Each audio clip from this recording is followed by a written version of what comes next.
முதலில் இருளர் குடியிருப்பில் மின்சாரம் துண்டிக்கப்பட்டது தொடர்பாக அப்பகுதி மக்கள் அளித்த பேட்டியை பார்க்கலாம்.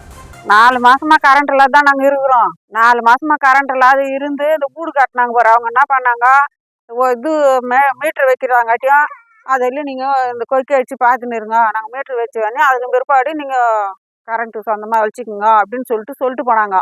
சரின்னு சொல்லிட்டு அப்படியே கவனம் இருந்தோம். ஏதோ கொக்கி அடிச்சு வச்சுக்கிறாங்க. நேற்று என்ன பண்ணால் பேட்டி கொடுக்குறோம். எங்களுக்கு கம்பம் இல்லை, தெருவில் கம்பம் இல்லாத இருக்கிறோம். நாங்கள் கம்பம் இல்லாதனால லைன்லேயே குத்தி வச்சுருக்குறாங்க.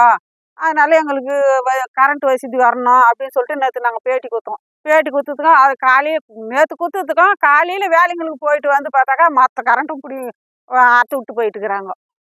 நாங்கள் இப்போ பாருங்க, குழந்தைக்குட்டி எல்லாமே வீட்டில் தான் நின்றுங்கிறோம். வீட்டில் தான் இருக்கிறோம். எங்களுக்கு கரண்ட் வசதி இல்லை.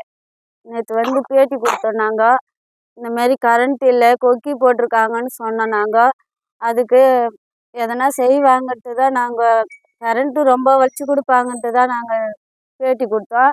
நேற்று வந்து கொடுத்ததுல காலையில் வந்து பார்த்தா கரண்ட்டு எடுத்துட்டாங்க, கட் பண்ணி விட்டாங்க. இப்போ குழந்தைங்குட்டிமா நாங்கள் வந்து ரொம்ப கஷ்டப்படுறோம். இங்கே திமுகவை சேர்ந்தவன் என்று கூறி செய்தியாளரை ஒரு நபர் மிரட்டிய காட்சிகளை தற்போது பார்க்கலாம். இப்போ உங்களுக்கு என்ன பிரச்சனை சொல்லுங்க? எதுக்கு இங்க வந்து எத்துக்குற நீ? அவங்களுக்கு கரண்ட் இல்ல என்கிட்ட சொல்லி நான் செய்யலாம் கேளு. அவங்க சொல்லி நான் செய்யலாம்னு கேளு. இப்போ இவ்வளவு நாள் கரண்ட் சொல்லவாங்க. இவ்வளவு நாள் கரண்ட் கனெக்ஷன் இல்லாம கொக்கி போட்டு வச்சிருக்கீங்க. அதுதான் நான் வந்து செய்தி சேகரிக்க வரேன். சொல்ல எனக்கு கட் பண்ணதே சொல்ல. இவங்க சொன்னீங்களாங்க? நீங்க ஊர்ல இருக்கிறீங்களா? இப்போ நீங்க யாரு? நீங்க தலைவரா? நீங்க நாங்க தலைவர் கிடையாது, கட்சிக்காரன். என்ன பண்ண போற? திமுக அசிங்கம் பண்றியா? திமுக அசிங்கம் பண்றியா நீ? ஏடிஎம்கே? நான் அதிமுக கிடையாது, எதுவுமே கிடையாது. வேற என்ன?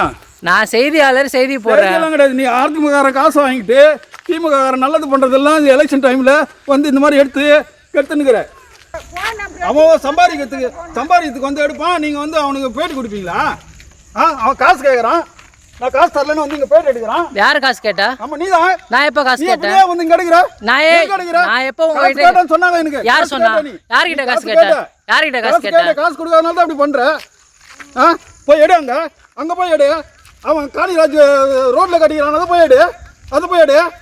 குப்பை கொளுத்தானுங்களா? அங்க அதை போய் எடு. குப்பை கொளுத்தானுங்களா? திமுக அசிங்கப்படுத்துறியா நீ? திமுக காரன் அசிங்கப்படுத்துறியா? ஏடிஎம்காவா நீ? திமுக காரன் அசிங்கப்படுத்துறியா? இருட்டில் வந்து அடிக்கிற பேட்டியா? இங்க ஊர்ல ஒரே கலாட்டா பண்ணி நிக்கிறேன். யாரு கலாட்டா பண்றாரு? யாரு எம்எல்ஏ கலாட்டா பண்ணுறா?